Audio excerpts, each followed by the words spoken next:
जय हिंद दोस्तों। एक बार फिर से आपका जीके जीएस ट्रेंडिंग में स्वागत है।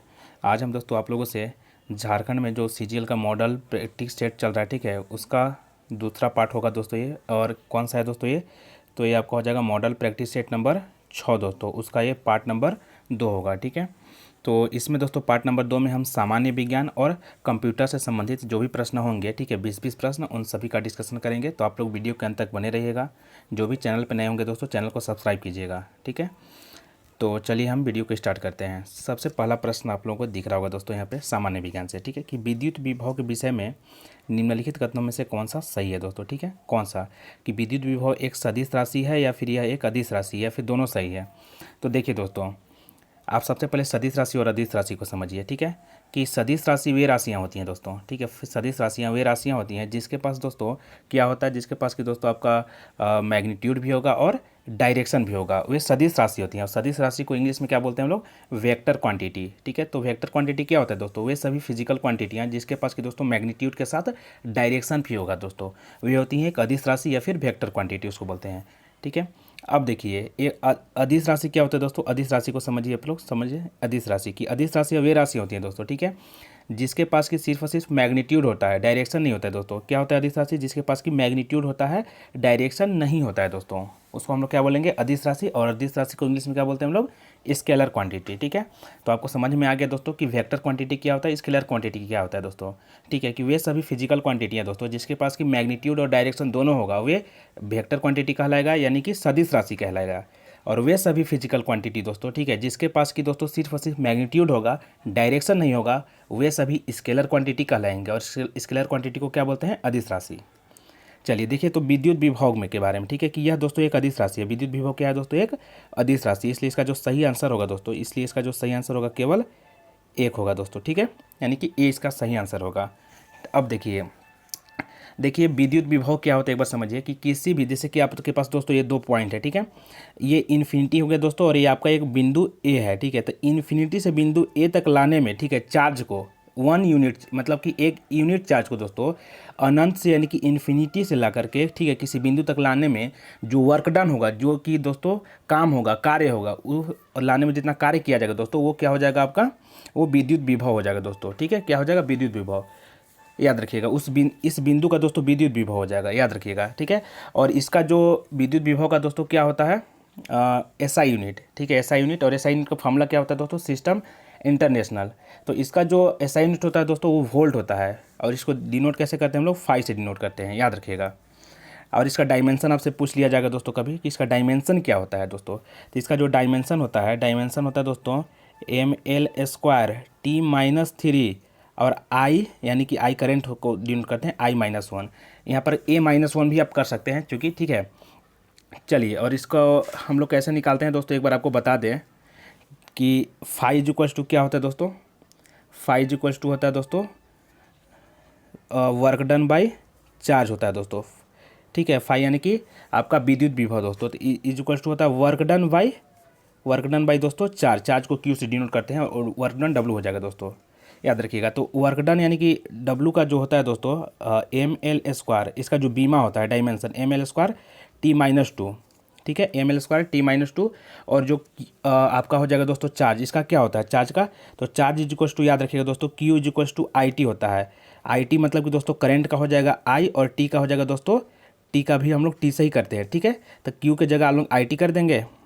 तो देखिए दोस्तों वर्क डन का था ml² T-2 गुण, और ऊपर में हो जाएगा, अगर IT ऊपर में जाएगा दोस्तों तो I-1 और T-1 हो जाएगा, याद रखिएगा, I-1 T-1। फिर जब आप सबको करिएगा दोस्तों तो ml², देखिए m हो जाएगा, l का l² हो जाएगा दोस्तों, और t का यहाँ से एक T-1 और T-2, T-3 हो जाएगा और I-1। ऐसे करके अगर आपको इस पर डायमेंशन पे वीडियो चाहिए होगा तो आप लोग बताइएगा कमेंट करके, एक अच्छा सा वीडियो बना देंगे दोस्तों कि आपका दिल गार्डन हो जाएगा, ठीक है। चलिए हम लोग आगे देखते हैं। नेक्स्ट प्रश्न, कि निम्नलिखित को सुमेलित कीजिए तथा नीचे दिए गए कूट की मदद से उत्तर को चुनना है दोस्तों। एक तरफ कुछ खोज दिया हुआ है उसके, और एक तरफ उसके खोजकर्ता का नाम है, बस यही दोनों का आपको मिलान कर देना है। जैसे रेडियम की खोज कौन किए थे दोस्तों? तो रेडियम का खोज मैडम क्यूरी के द्वारा किया गया था। पेनिसिलिन का खोज किसके द्वारा दोस्तों? तो अलेक्जेंडर फ्लेमिंग के द्वारा। किसके द्वारा? अलेक्जेंडर फ्लेमिंग के द्वारा। एक्सरे का खोज दोस्तों W. केरो एंटजन, और चेचा का खोज दोस्तों एडवर्ड जेनर। याद रखिए, रेडियम का खोज मैडम क्यूरी, पेनिसिलिन का खोज अलेक्जेंडर फ्लेमिंग, एक्सरे का खोज WK रो एंडरसन और चेचा का खोज एडवर्ड जेनर। चलिए हम लोग आगे बढ़ते हैं। नेक्स्ट प्रश्न, प्रश्न नंबर 3। इसमें क्या बोला जा रहा है कि दृश्य स्पेक्ट्रम यानी कि जो विजिबल स्पेक्ट्रम होता है दोस्तों, उसका तरंगदैर्घ्य का सीमा क्या होता है, यही पूछ रहा है, इसका तरंगदैर्घ्य का सीमा। तो इसका जो तरंगदैर्घ्य का सीमा होता है दोस्तों 3900 एंगस्ट्रम से 7600 एंगस्ट्रम। कितना होता है? 3900 एंगस्ट्रम से 4600 एंगस्ट्रम। और बता दें दोस्तों कि ऐसे कहीं पर आपको 3800 से 7800 एंगस्ट्रम मिलेगा, कहीं पर 4000 से 7000 एंगस्ट्रम मिलेगा, मतलब कि यही रेंज में मिलेगा। ठीक है, तो आप लोग याद रखिएगा जो विजिबल स्पेक्ट्रम होते हैं उनका जो रेंज होता है, और वेवलेंथ का जो दोस्तों SI यूनिट होता है एंगस्ट्रम होता है। क्या होता है? एंगस्ट्रम, याद रखिएगा। ठीक है, तो 3900 एंगस्ट्रम से 7600 एंगस्ट्रम दृश्य स्पेक्ट्रम का तरंगदैर्घ्य का सीमा होता है, याद रखिएगा ये चीज़। और आपको इसमें क्या हम बता दें दोस्तों, एक चीज़ आपको याद होगा दोस्तों, VIB, ये बड़ा अच्छा चीज़ है दोस्तों, आप याद रखिएगा। GYOR क्या होता है दोस्तों? GYOR। देखिए ये बस आप याद रखिएगा। V का मतलब होता है वायलेट। क्या होता है दोस्तों? वायलेट। एक बार कलर चेंज कर लेते हैं। V का मतलब होता है दोस्तों वायलेट, I का मतलब इंडिगो, B का मतलब ब्लू, G का मतलब ग्रीन, Y का मतलब येलो, O का मतलब ऑरेंज और R का मतलब रेड। जब आप दोस्तों इधर जाइएगा ना, इधर से इधर डायरेक्शन देखिएगा दोस्तों, जब आप इधर से इधर जाइएगा तो वेवलेंथ बढ़ते जाएगा, और सबसे ज़्यादा जो वेवलेंथ होता है दोस्तों रेड का होता है। इसलिए हम लोग कहीं पर भी दोस्तों सिग्नल उगनल में कौन सा कलर का प्रयोग करते हैं? Red colour. चूँकि रेड कलर का वेवलेंथ अगर बहुत ज़्यादा होता है दोस्तों तो उस अपने पाथ से कम भटकेगा, कम मतलब इधर उधर जाएगा, और कम जाएगा तो हमको सबसे पहले जो कलर दिखाई देगा, सबसे पहले कौन सा कलर दिखाई देगा? रेड दिखाई देगा। क्योंकि इसका जो डेविएशन है दोस्तों अपने पाथ से बहुत ही कम होता है, और कम होगा तो सबसे पहले रेड दिखाई देगा। इसलिए हम लोग सिग्नल में यूज करते हैं। इसलिए सबसे ज़्यादा वेवलेंथ किसका होता है? रेड का होता है। इसलिए हमको सबसे पहले ये दिखाई देगा, चूँकि ये सबसे कम डेविएट होगा अपने पाथ से। और सबसे ज़्यादा अपने पाथ से कौन डेविएट होगा दोस्तों? वायलेट, या जिस चीज़ को कि बैगनी कलर हम लोग बोलते हैं। कौन होगा? बैगनी। अगर सबसे ज़्यादा हम फ्रीक्वेंसी देखेंगे दोस्तों तो सबसे ज़्यादा फ्रीक्वेंसी होता है वायलेट का, किसका? और वायलेट का। और सबसे कम फ्रीक्वेंसी किसका होगा? रेड का, याद रखिएगा। चलिए नेक्स्ट प्रश्न, प्रश्न नंबर 74। देखिए निम्नलिखित कथनों पर विचार करना है। ठीक है, आकाश के नीला दिखने का कारण प्रकाश का परिकिरण है दोस्तों, सही है। इंद्रधनुष के 7 रंगों का कारण प्रकाश का परिकिरण है दोस्तों, गलत है। सूर्योदय के समय लाल दिखने का कारण प्रकाश का परिकिरण दोस्तों, ये भी सही है। मतलब कि इसका जो सही आंसर होगा दोस्तों, इसका जो सही आंसर होगा 1 और 3। क्या होगा? 1 और 3 यानी 20 इसका सही आंसर होगा। अब देखिए आकाश का जो नीला दिखाई देने का कारण है दोस्तों प्रकाश का परिकिरण। ठीक है, क्योंकि देखिएगा जब ही अभी तुरंत हम आपको बताए थे दोस्तों VIB, ठीक है, GYOR दोस्तों। ठीक है, तो देखिए यहाँ जो वायलेट है, ब्लू है, ये सब का ना प्रकीर्णन सबसे ज़्यादा होता है जो दोस्तों प्रकीर्णन सबसे ज़्यादा होने का मतलब क्या है कि अपने पाथ से बहुत ज़्यादा डेविएट हो जाते हैं, इधर उधर फैल जाते हैं। ठीक है, डेविएट हो जाते हैं, जिसके कारण कि अब ब्लू रंग डेविएट हो जाता है, वायलेट डेविएट हो जाता है दोस्तों। ये सभी जो डेविएट हो जाते हैं अपने पाथ से, जिसके कारण कि दोस्तों हमको जो आसमान का रंग है वो नीला दिखाई देने लगता है। यही कारण है, आप याद रखिएगा। इस फॉर्मूला को याद रखिएगा कि जब इधर जाएंगे तो वेवलेंथ बढ़ेगा, इधर आएंगे तो वेवलेंथ घटेगा, और वेवलेंथ जहाँ घटेगा वहाँ पे फ्रीक्वेंसी बढ़ेगा। चलिए नेक्स्ट प्रश्न, और आपको बता दें दोस्तों यहाँ पे, चलिए ठीक है आगे और हम आपसे बात करेंगे। देखिए 220 वोल्ट जनरेटर से एक बल्ब जुड़ा हुआ है और धारा 0.5 एम्पियर है, तो बल्ब की शक्ति कितना होगा दोस्तों? बल्ब का शक्ति पूछ रहा है ना। चलिए देखिए, तो एक फार्मूला आपको याद होगा, शक्ति यानी कि पावर इज इक्वल टू होता है दोस्तों VI। ठीक है, यानी कि V हो जाएगा दोस्तों पोटेंशियल, I हो जाएगा दोस्तों आपका करेंट। तो यहाँ देखिए करंट हमको मिला हुआ है, हमको पोटेंशियल भी मिला हुआ है, तो दोनों को मल्टीप्लाई करेंगे तो आंसर में आ जाना चाहिए, क्योंकि P इक्वल टू क्या होता है? VI होता है। तो आप मल्टीप्लाई कर लीजिए दोस्तों, 220 वोल्ट गुना 0.5 एम्पियर। जब आप करिएगा तो आपका आएगा 110 वाट। ठीक है, चूँकि हमको पावर यहाँ पे निकालना था, इसलिए पावर का आपको यूनिट भी लिखना जरूरी है। ठीक है, चलिए तो इसका जो सही आंसर होगा दोस्तों ए होगा। याद रखिए, सिर्फ फार्मूला आप याद रखिए, P इक्वल टू VI होता है। चलिए नेक्स्ट प्रश्न देखिए, प्रश्न नंबर 76। प्रश्न नंबर 76 क्या कहता है कि सूची को सूची 2 से सुमेलित कीजिए तथा नीचे दिए गए कूट की सहायता से उत्तर का चयन करना है। जैसे दोस्तों कि सबसे पहले आप देखिए कि जो सेफ्टी लैंप है दोस्तों, इसके खोजकर्ता का नाम क्या है? Safety lamp. इसके खोजकर्ता का जो नाम है दोस्तों डेवी है। कौन है? डेवी। एक्सरे किरण है दोस्तों, इसके जो खोजकर्ता हैं, एक्सरे किरण के खोजकर्ता का नाम क्या है? अभी आपको बताया था दोस्तों कि एक्सरे किरण के खोजकर्ता का नाम है रोएंटजन। ठीक है, कौन है? रोएंटजन। रेडियो के खोजकर्ता का नाम क्या है दोस्तों? मार्कोनी। सबको पता होगा दोस्तों कि रेडियो के खोजकर्ता मार्कोनी थे। और टाइपराइटर के जो खोजकर्ता है उनका नाम है सोल्स। क्या नाम है दोस्तों उनका? सोल्स। चलिए याद रखिए दोस्तों कि सेफ्टी लैंप के खोजकर्ता डेवी हैं, एक्सरे के दोस्तों के रोएंटजन है दोस्तों, ठीक है, रेडियो के खोजकर्ता मार्कोनी हैं और टाइपराइटर के खोजकर्ता सोल्स हैं। चलिए नेक्स्ट प्रश्न, प्रश्न नंबर 77। देखिए दोस्तों पास्चुराइजेशन के बारे में दे दिया यहाँ पे। देखिए पास्चुराइजेशन वह प्रक्रिया है जिसमें इसमें क्या होता है दोस्तों पास्चुराइजेशन में, तब आपको याद होगा। देखिए इसका सही आंसर सी होगा दोस्तों कि दूध को पहले बहुत देर तक गर्म किया जाता है और एक निश्चित समय में अचानक ठंडा कर दिया जाता है, ठीक है। पास्चुराइजेशन वह प्रक्रिया दोस्तों जो लुईस पास्चर है उन्हीं के नाम पे, ठीक है, उसका खोज लुईस पास्चर के द्वारा किया गया। ये जो पास्चुराइजेशन जो प्रक्रिया है, प्रोसेस है, जो आप इसको पढ़ रहे हैं, इसका जो खोज करता है उनका नाम है लुईस पास्चर। आपसे ये भी प्रश्न पूछा जा सकता है कि पास्चुराइजेशन प्रक्रिया के खोजकर्ता का नाम क्या है, तो लुईस पास्चर, याद रखिएगा। तो लुईस पास्चर के द्वारा जब इसका खोज कर दिया गया दोस्तों, इसलिए इसका नाम हो गया पास्चुराइजेशन, इस प्रोसेस का। तो इसमें क्या होता है नहीं दोस्तों कि दूध को एक बार बहुत ज़्यादा गर्म किया जाता है, ठीक है, गर्म करके दोस्तों कुछ ही देर में दोस्तों उसको बहुत ज़्यादा ठंडा कर दिया जाता है, ठीक है। तो यह जो प्रक्रिया है, यह जो प्रोसेस है, उसको पास्चुराइजेशन प्रोसेस कहा जाता है। चलिए अब अगला प्रश्न है प्रश्न नंबर 78। आप लोगों को दोस्तों कैसा सेशन लग रहा है आप लोग जरूर कमेंट करके बताइएगा, ठीक है। और कहीं पे कुछ गलतियां अगर बोला जाता है दोस्तों तो उसके लिए सॉरी, आप लोग जरूर वहाँ पे कमेंट करके बताइए कि वहाँ पे हमसे गलती हो गया है, ठीक है। और सही चीज़ें अगर आपको पता हो तो आप ज़रूर बताइए, ठीक है। हम अपना सुधार करने का प्रयास करेंगे उसमें। और कैसा लग रहा हो वीडियो जरूर आप कमेंट करके बोलिएगा। देखिए प्लास्टर ऑफ पेरिस दोस्तों, इसका रासायनिक रूप से क्या है, प्लास्टर ऑफ पेरिस रासायनिक रूप से क्या है दोस्तों। देखिए प्लास्टर ऑफ पेरिस होता है दोस्तों कैल्शियम सल्फेट। क्या होता है प्लास्टर ऑफ पेरिस, क्या होता है दोस्तों, कैल्शियम सल्फेट। अरे यार सॉरी, थोड़ा सा देखिए प्लास्टर ऑफ पेरिस, देखिए कैल्शियम सल्फेट, ठीक है, ये इसका सही आंसर होगा ए, कैल्शियम सल्फेट। देखिए CaSO4 और हाफ H2O होता है दोस्तों, हाफ H2O क्या होता है, हाफ H2O। और इसको बोला जाता है कैल्शियम सल्फेट हेमीहाइड्रेट। हाफ को दोस्तों हेमी बोला जाता है, ठीक है, एक को मोनो बोला जाता है, दो को डाई बोला जाता है, तीन को ट्राई बोला जाता है, ठीक है, इसी तरह से चार को टेट्रा बोला जाता है।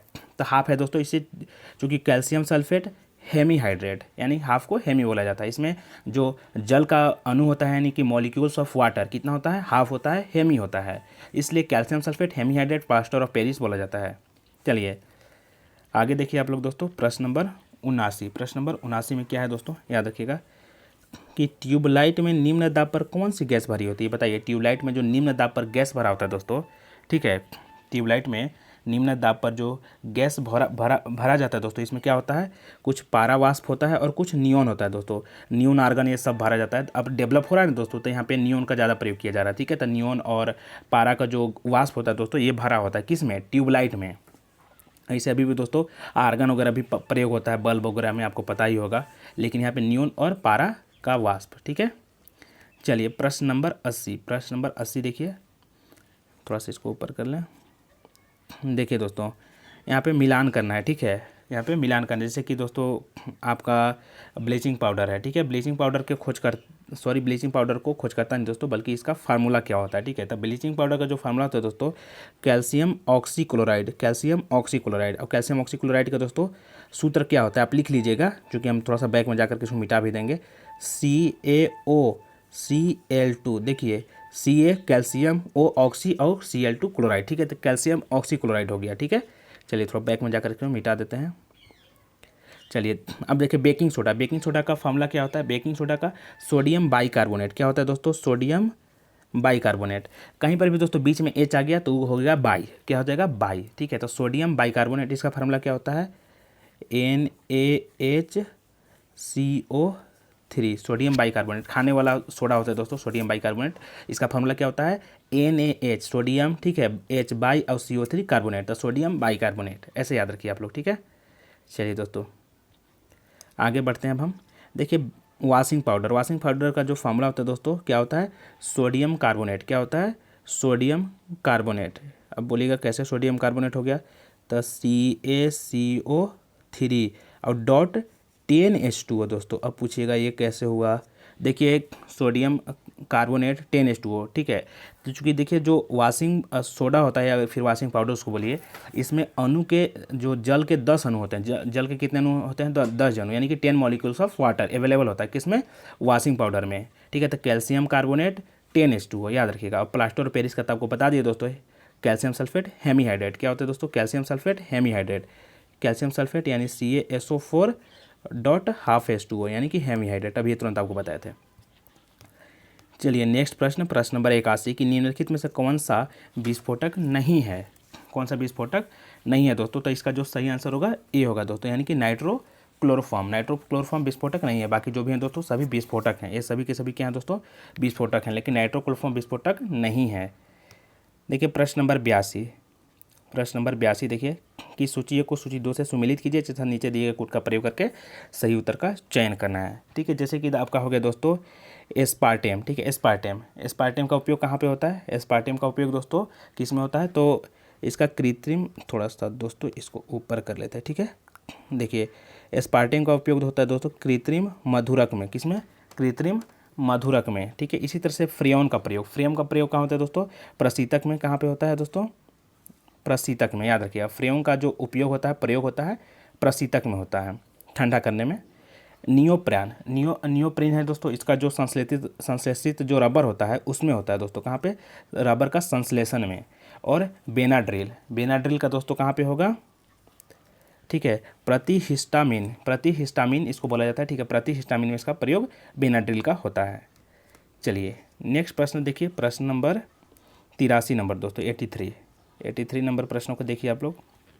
83 नंबर प्रश्न है, देखिए उत्परिवर्तन का सिद्धांत दोस्तों, उत्परिवर्तन का सिद्धांत किसके द्वारा दिया गया दोस्तों, तो ये दिया गया ह्यूगो डी ब्रीज के द्वारा। किसके द्वारा दोस्तों, ह्यूगो डी ब्रीज के द्वारा, ह्यूगो डी ब्रीज। विकास का सिद्धांत दोस्तों, विकास का सिद्धांत किसके द्वारा, डार्विन के द्वारा। विकास का सिद्धांत किसके द्वारा, डार्विन के द्वारा। ठीक है, और दोस्तों एक जीन एक एंजाइम की परिकल्पना, एक जीन एक एंजाइम की जो परिकल्पना है दोस्तों, ये किसके द्वारा किया गया, थोड़ा सा चेंज कर लेते हैं कलर, ये दोस्तों बीडल के द्वारा, बीडल और टैटम के द्वारा। किसके द्वारा, बीडल और टैटम के द्वारा। और ऑपरेशन अवधारणा, ये किसके द्वारा दिया गया दोस्तों, ऑपरेशन अवधारणा, ये जैकब और मोनोड के द्वारा। किसके द्वारा, जैकब और मोनोड के द्वारा। चलिए नेक्स्ट प्रश्न, अफीम का मुख्य अवयव क्या है दोस्तों, बताइए। अफीम का जो मुख्य अवयव है दोस्तों वो क्या है, मॉर्फिन है दोस्तों। मॉर्फिन क्या होता है, मॉर्फिन या मॉर्फिन कुछ भी पढ़ी इसको। तो अफीम का जो मुख्य अवयव होता है दोस्तों, अफीम का क्या होता है, मॉर्फिन होता है। प्रश्न नंबर 85, निम्नलिखित में से किसका उपयोग जैव उर्वरता के रूप में किया जाता है, बताइए। जैव उर्वरता के रूप में दोस्तों किसका प्रयोग किया जाता है दोस्तों, तो नीलहरित शैवाल का होता है दोस्तों, और एजोला का होता है। किसका होता है, नीलहरित शैवाल और एजोला। जी हाँ दोस्तों, नीलहरित शैवाल और एजोला जैव उर्वरता के रूप में इसका प्रयोग किया जाता है, लेकिन इसका प्रयोग नहीं होता है दोस्तों किसका, अल्फाल्फा का। ठीक है, तो नीलहरित शैवाल में एजोला, ठीक है, एजोला और नीलहरित शैवाल का प्रयोग जो है जैव उर्वरता के रूप में प्रयोग किया जाता है, मतलब कि सही आंसर बी होगा दोस्तों, 1 और 2। चलिए प्रश्न नंबर 86 देखिए, प्रश्न नंबर 86 में क्या कहता है। प्रश्न नंबर 86 की सूची 1 को सूची 2 से सुमेलित करना है दोस्तों। ठीक है, और कूट का प्रयोग करके सही उत्तर का चयन करना है। ठीक है, तो आप देख लीजिए, जैसे कि आपका हो गया टाइलिन हो गया दोस्तों, क्या होगा, टाइलिन। तो टाइलिन हो गया दोस्तों, तो इसका जो उपयोग है दोस्तों, टाइलिन का उपयोग ये कहाँ पे होता है, तो टाइलिन का उपयोग दोस्तों स्टार्च को पचाने में किया जाता है। कहाँ पे, स्टार्च को पचाने में। रेनिन का उपयोग दोस्तों प्रोटीन को पचाने में, रेनिन का उपयोग प्रोटीन को पचाने में। पेप्सिन का उपयोग कहाँ पे होगा दोस्तों, सॉरी दोस्तों, रेनिन का उपयोग वहाँ पे नहीं होता है, प्रोटीन को। देखिए पेप्सिन का प्रोटीन को पचाता है दोस्तों, पेप्सिन दोस्तों प्रोटीन को पचाता है। ठीक है, और रेनिन दोस्तों क्या करेगा, तो रेनिन जो रक्त में दोस्तों, रेनिन जो है दोस्तों रक्त में एंजियोटेंसिनोजेन को, ठीक है, एंजियोटेंसिन में बदलता है। किस में बदलता है, एंजियोटेंसिनोजोन को एंजियोटेंसिन में बदलता है। और ऑक्सीटोसिन क्या होता है दोस्तों, ऑक्सीटोसिन, तो ऑक्सीटोसिन जो है, ठीक है, ऑक्सीटोसिन, देखिए ऑक्सीटोसिन आपका मसृण पेशियों में सिकुड़न प्रेरित करता है। कौन, ऑक्सीटोसिन जो हार्मोन होता है। चलिए आगे बढ़ते हैं हम लोग। प्रश्न नंबर 87 देखिए कि हमारे शरीर में रक्त का दाब होता है, तो हमारे शरीर में जो रक्त का दाब होता है वायुमंडलीय दाब से अधिक होता है। क्या होता है दोस्तों, वायुमंडलीय दाब से अधिक होता है, याद रखिएगा। चलिए प्रश्न नंबर 88 देखिए, माँ और शिशु के बीच गले लगना या फिर चुमना निम्न हार्मोन में से किसके मोचन को प्रेरित करता है, ये तो ऑक्सीटोसिन हार्मोन दोस्तों। कौन सा हार्मोन ये, तो ये ऑक्सीटोसिन हार्मोन होता है, याद रखिएगा। चलिए प्रश्न नंबर 89 की समुद्री घास निम्नलिखित तत्वों का मुख्य तथा महत्वपूर्ण स्रोत है दोस्तों, तो ये आयोडीन का, किसका, आयोडीन का, जी हाँ दोस्तों, जो समुद्री घास है, ठीक है, आयोडीन का मुख्य स्रोत है, याद रखिएगा। आयोडीन घास निम्नलिखित तत्व का मुख्य तथा महत्वपूर्ण स्रोत है। चलिए नेक्स्ट प्रश्न, क्योंकि अब पता, ऐसे भी आप लोगों को पता होगा कि समुद्र के पानी से ही दोस्तों हम लोग का नमक बनता है, और नमक में दोस्तों आयोडीन होता है। क्योंकि आयोडीन बहुत जरूरी है, तो हम लोग नमक के माध्यम से हम लोग प्राप्त करते हैं। और नमक कहाँ से बनता है? समुद्र से। तो समुद्री घास में क्या होना चाहिए? आयोडीन होना चाहिए। ऐसे भी आप लोग थोड़ा सा दिमाग लगा सकते हैं कभी कभी। चलिए, निम्न में से कौन आनुवांशिक अव्यवस्था नहीं है दोस्तों? मतलब कि वे सभी अव्यवस्था, यानी कि वे सभी बीमारियां, अव्यवस्था का मतलब यहाँ पे बीमारी समझ लीजिए, ठीक है, जो कि आनुवांशिक तरीका से नहीं होता है दोस्तों। तो हीमोफीलिया तो आनुवांशिक तरीका से होता है, डाउन सिंड्रोम दोस्तों आनुवांशिक तरीका से होता है, और जो दात्र कोशिका अरक्तता है दोस्तों, ये भी कैसे होता है? आनुवांशिक तरीका से होता है। तो कौन सा नहीं होता है, कौन सा बीमारी, कौन सा अव्यवस्था? तो इरिटेबल बाउल सिंड्रोम ये नहीं होता है दोस्तों, ये आनुवांशिक तरीका से नहीं होता है, ये बाद में किसी को कभी भी हो सकता है। मतलब कि इरिटेबल बाउल सिंड्रोम माँ बाप से नहीं होता है। तो ये कैसे होता है दोस्तों? ये बाद में आपका पर्यावरण से हो सकता है, पर्यावरण के बदलने से। कौन सा? Irritable bowel syndrome. तो सही इसका आंसर क्या होगा? सी, इरिटेबल बाउल सिंड्रोम। ये जो होता है आनुवांशिक व्यवस्था नहीं है। चलिए अब हम लोग कंप्यूटर का ज्ञान देख लेते हैं थोड़ा सा दोस्तों। चलिए प्रश्न नंबर 131 से ना, देखिए कंप्यूटर में पहला प्रश्न की उन्नत तकनीकें, ठीक है, जैसे कि कृत्रिम बुद्धिमत्ता, यानी कि आर्टिफिशियल इंटेलिजेंस जिसको एआई बोला जाता है, क्वांट कंप्यूटिंग आदि मुख्य रूप से, ठीक है, किस पीढ़ी के कंप्यूटरों के लिए थी दोस्तों? तो ये सभी के सभी पाँचवीं पीढ़ी के कंप्यूटरों के लिए। किसके लिए? पाँचवीं पीढ़ी, यानी कि 5th जनरेशन के कंप्यूटर्स के लिए। चलिए प्रश्न नंबर देखिए, यूनिवैक का विस्तारित रूप क्या होता है दोस्तों? यूनिवैक का जो विस्तारित रूप है दोस्तों, यूनिवर्सल ऑटोमेटिक कंप्यूटर्स। क्या होता है दोस्तों? यूनिवर्सल ऑटोमेटिक कंप्यूटर, यानी कि जो सही इसका आंसर होगा दोस्तों ए होगा। इसका सही आंसर क्या होगा? ए होगा दोस्तों, यूनिवर्सल ऑटोमेटिक कंप्यूटर। याद रखिएगा, फुल फॉर्म से बहुत सारा प्रश्न पूछा जाता है, तो यूनिवर्सल ऑटोमेटिक कंप्यूटर। चलिए प्रश्न नंबर सी देखिए कि सीपीयू को कितने भागों में बांटा गया दोस्तों? तो सीपीयू को दोस्तों 3 भागों में बांटा गया है। सीपीयू को कितने भागों में? 3 भागों में। कौन कौन सा है दोस्तों? एएलयू, ठीक है, अर्थमेटिक लॉजिक यूनिट। सीयू हो गया दोस्तों सेंट्रल यूनिट, ठीक है, और आपका एक हो जाएगा मेन मेमोरी दोस्तों, मेमोरी में मतलब बोली, ठीक है, मेन मेमोरी। तो 3 भाग में सीपीयू को बांटा गया है। 134 देखिए कि निम्नलिखित में से किसे इनपुट डिवाइस के रूप में प्रयोग किया जाता है दोस्तों? तब प्रिंटर तो दोस्तों आप लोग को पता है कि प्रिंट करने के लिए हम लोग आउटपुट के रूप में इसका यूज करते हैं। मॉनिटर को भी दोस्तों कुछ देखने के लिए आउटपुट के रूप में यूज करते हैं। स्विच भी दोस्तों आउटपुट के रूप में प्रयोग होता है। लेकिन वेबकैम दोस्तों इनपुट के रूप में, वेबकैम जो है तो दोस्तों इनपुट डिवाइस के रूप में प्रयोग में आता है। चलिए आगे देखिए, नेक्स्ट प्रश्न दोस्तों आप लोग, प्रश्न नंबर 135 कि डॉक्यूमेंट में पिक्चर या फिर टेक्स्ट जोड़ने के लिए या रखने के लिए प्रयोग किया जाता है दोस्तों। किसका हम लोग प्रयोग करेंगे? तो इंसर्ट का दोस्तों, चूँकि इंसर्ट का मतलब होता है कुछ जोड़ना, ठीक है, इंसर्ट का मतलब कुछ जोड़ना या फिर उसको एडिट करना, ठीक है। तो या फिर आप इसका जो शॉर्टकट फॉर्म है दोस्तों F2 है दोस्तों। क्या है? F2 दबा दीजिएगा तो फिर आपका खुल जाएगा इंसर्ट वाला। चलिए प्रश्न नंबर 136, प्रश्न नंबर दोस्तों अब 136। चलिए प्रश्न नंबर 136 में देखिए कि ऑपरेटिंग सिस्टम द्वारा, यानी कि प्रचालन तंत्र के द्वारा निम्नलिखित में से कौन से संसाधनों, यानी कौन सा रिसोर्स को संरक्षित किया जाना चाहिए? ठीक है दोस्तों, तो चलिए इसमें देखिए प्रचलन ऑपरेटिंग सिस्टम है, तो ये सभी हो जाएगा दोस्तों। इनपुट आउटपुट हो गया, मेमोरी हो गया, सीपीयू हो गया, यानी कि ये सभी, ठीक है, यानी कि ऑपरेटिंग सिस्टम के द्वारा, ठीक है, कौन सा संसाधनों को संरक्षित किया जाना चाहिए दोस्तों? तो सबको, मेमोरी को भी, इनपुट आउटपुट जो डिवाइस है उन सभी को भी, और जो सीपीयू है इसको भी, यानी कि सही आंसर का डी होगा। चलिए प्रश्न नंबर 137 कि डिस्क की मुख्य डायरेक्टरी को क्या कहा जाता है? बताइए, डिस्क की जो मुख्य डायरेक्टरी होता है उसको रूट कहा जाता है दोस्तों। उसको क्या कहता है? रूट कहा जाता है। तो 137 का आंसर ए होगा, यानी कि डिस्क की मुख्य डायरेक्टरी को रूट कहा जाता है। प्रश्न नंबर 138 कि यूनिक्स ऑपरेटिंग सिस्टम को आमतौर पर किस रूप में जाना जाता है? तो इसको आमतौर पर मल्टी यूजर ऑपरेटिंग सिस्टम कहा जाता है। क्या किस रूप में जाना जाता है? तो मल्टी यूजर ऑपरेटिंग सिस्टम। जी हाँ दोस्तों, यूनिक्स ऑपरेटिंग सिस्टम को आमतौर पर मल्टी यूजर ऑपरेटिंग सिस्टम के रूप में जाना जाता है। चलिए, और बता दें दोस्तों कि यूनिक्स एक दोस्तों हाई लेवल, ठीक है, प्रोग्रामिंग लैंग्वेज है, हाई लेवल प्रोग्रामिंग लैंग्वेज, ठीक है, और यह प्रोग्रामिंग की जो भाषा है दोस्तों सी भाषा में इसको लिखा गया, जैसे कि आप लोग पढ़ेंगे C++, जावा, ये सभी, ठीक है। चलिए अब हम आगे बढ़ते हैं, प्रश्न नंबर 139 दोस्तों। देखिए निम्नलिखित कथनों में से कौन एक डेस्कटॉप कंप्यूटर का सही वर्णन नहीं करता है? ठीक है, कौन सा एक डेस्कटॉप नहीं करता है दोस्तों? तो एक प्रकार का दोस्तों पोर्टेबल कंप्यूटर, इसका सही आंसर क्या होगा? एक प्रकार का पोर्टेबल कंप्यूटर। ये जो है दोस्तों, ये डेस्कटॉप कंप्यूटर का सही वर्णन नहीं करता है। कौन सा? तो एक प्रकार का पोर्टेबल जो कंप्यूटर होता है, यह डेस्कटॉप कंप्यूटर का सही वर्णन नहीं करता है। बाकी यह एक पर्सनल कंप्यूटर होता है डेस्कटॉप कंप्यूटर, ठीक है। यह एक ही स्थान पर नियमित रूप से इस्तेमाल किया जाने वाला कंप्यूटर है और डेस्कटॉप लैपटॉप की तुलना में इसकी कीमत कम होती है, ठीक है। तो जो पोर्टेबल कंप्यूटर होता है दोस्तों, पोर्टेबल कंप्यूटर यह क्या नहीं है? तो डेस्कटॉप कंप्यूटर का सही वर्णन यह नहीं करता है, बाकी तीनों करते हैं, ठीक है। तो इसका सही आंसर क्या होगा दोस्तों? इसका जो सही आंसर होगा डी होगा। इसका सही आंसर क्या होगा? डी होगा दोस्तों, याद रखिए, सही आंसर डी। चलिए 140 नंबर प्रश्न कि मशीन लैंग्वेज का प्रयोग, ठीक है, करती है। तो इसका जो सही आंसर होगा दोस्तों, इसका जो सही आंसर होगा सीपीयू प्रोसेसिंग कोड। जी हाँ दोस्तों, CPU processing code. Machine language CPU processing code का प्रयोग करती है। मशीन लैंग्वेज किसका प्रयोग करती है? तो सीपीयू प्रोसेसिंग कोड का।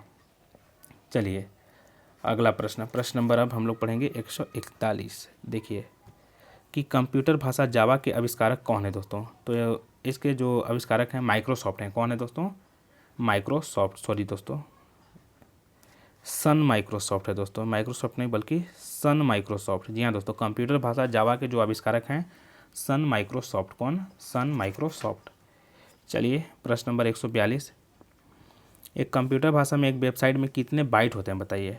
तो इसमें जो होते हैं दोस्तों कि 10,48,576 बाइट होंगे। कितने होंगे?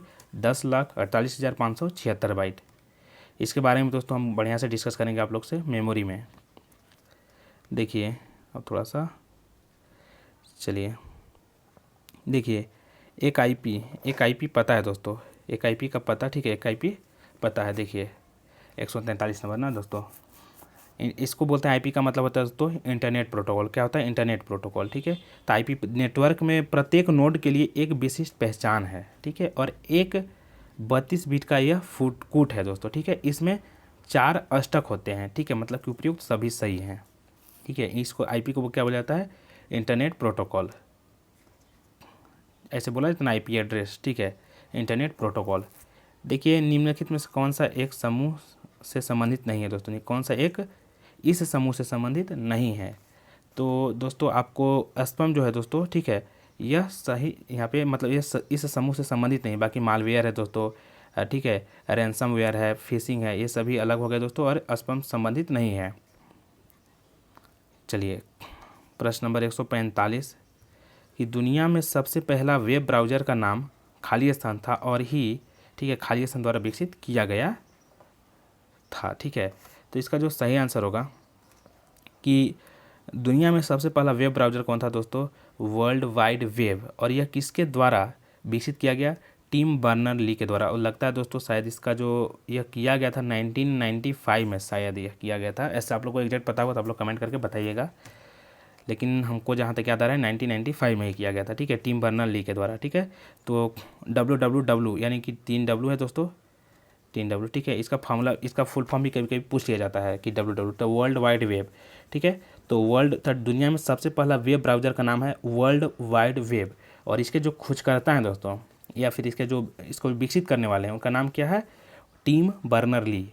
चलिए नेक्स्ट प्रश्न देखिए, यानी कि इसका सही आंसर डी मार लीजिएगा। 145 का सही आंसर डी होगा। प्रश्न नंबर 146 देखिए कि इंटरनेट से संबंधित शब्द होस्ट का क्या अर्थ है बताइए? इंटरनेट से संबंधित शब्द होस्ट, इसका मतलब क्या होता है? तो इसका मतलब जो होता है दोस्तों, वह कंप्यूटर जो इंटरनेट से जुड़ा हो, वह कंप्यूटर जो कि इंटरनेट से जुड़ा हो, उसको होस्ट बोला जाता है। यानी कि इंटरनेट से संबंधित शब्द होस्ट का मतलब होता है कि वह कंप्यूटर जो कि इंटरनेट से जुड़ा हो। सही आंसर 146 का बी होगा। चलिए प्रश्न नंबर देखिए आप लोग 147, प्रश्न नंबर 147 देखिए दोस्तों कि प्रश्न नंबर 147 इसका जो सही आंसर होगा कि पेज प्रीव्यू मोड में आप अपने डॉक्यूमेंट के सभी पेज देख सकते हैं। जी हाँ दोस्तों, जब प्रीव्यू का मतलब क्या होता है दोस्तों, जैसे कि आप कभी फॉर्म भरते हैं तो आप आपको प्रीव्यू का ऑप्शन आता होगा, मतलब कि अभी तक आप 3-4 जो पेज भरे हैं, ठीक है, अब उस सभी पेज आपको दोस्तों एक बार खोल करके सामने दिखने लगेगा। जैसे कि आप पेज नंबर 1 में माता पिता का नाम भरे, पेज नंबर 2 में दोस्तों आप अपना 10th का क्वालिफिकेशन दिए, पेज नंबर 3 में जा करके आप दोस्तों 12th का अपना सभी डेटा भरे। लेकिन आपको जब देखना होगा कि हम सही गलत भरे, ठीक है, लास्ट में जब सबमिट करते हैं तो वहाँ पे प्रीव्यू का ऑप्शन आता है, जहाँ पर कि आपको दोनों तीनों चारों सभी के सभी पेज खुल करके सामने आ जाते हैं। फिर आप प्रीव्यू देख लेते हैं कि सही है कि नहीं सही है सब, ठीक है। वहाँ पे सब कुछ आपको एक बार में दिखने लगता है। तो वही बोल रहा है कि पेज प्रीव्यू मोड में आप अपने डॉक्यूमेंट के सभी पेज देख सकते हैं एक बार में। सही इसका आंसर ए होगा दोस्तों, 147 का सही आंसर ए होगा। देखिए अब प्रश्न नंबर 148 है कि वर्ड में अलाइनमेंट और फॉन्ट साइज के लिए कौन सा टूल बार बटन्स डिस्प्ले करता है, ठीक है। तो इसका जो सही आंसर होगा फॉर्मेटिंग टूल बार। कौन सा होता है दोस्तों? Formatting tool bar. याद रखिएगा कि वर्ड में अलाइनमेंट और फॉन्ट साइज के लिए, ठीक है, format tool bar buttons display होता है, करता है। चलिए प्रश्न नंबर 149 में दोस्तों कि एक्सेल में सेल की पहचान निम्नलिखित में से कौन करता है दोस्तों? तो इसमें जो सेल की पहचान है दोस्तों वो नाम करेगा, ठीक है। कौन करेगा? नाम करेगा। चलिए प्रश्न नंबर 150 की इंटिटीज गुण और संबंध किससे संबंधित है? इंटिटीज, जी हाँ दोस्तों, ये किससे संबंधित है? तो ये संबंधित है दोस्तों डेटा की तार्किक अवधारणा से। कैसे? डेटा की तार्किक अवधारणा से। याद रखिए सही आंसर इसका सी होगा। तो चलिए दोस्तों, आप लोग वीडियो कैसा लगा आप लोग कमेंट करके बताइएगा। लास्ट में तो सिर्फ यही बोलना है, और जो भी नहीं होंगे हमारे चैनल को सब्सक्राइब किए हुए, वैसे भी आइए और सब्सक्राइब कीजिए, दोस्तों के साथ शेयर कीजिए। तब तक के लिए जय हिंद, जय भारत।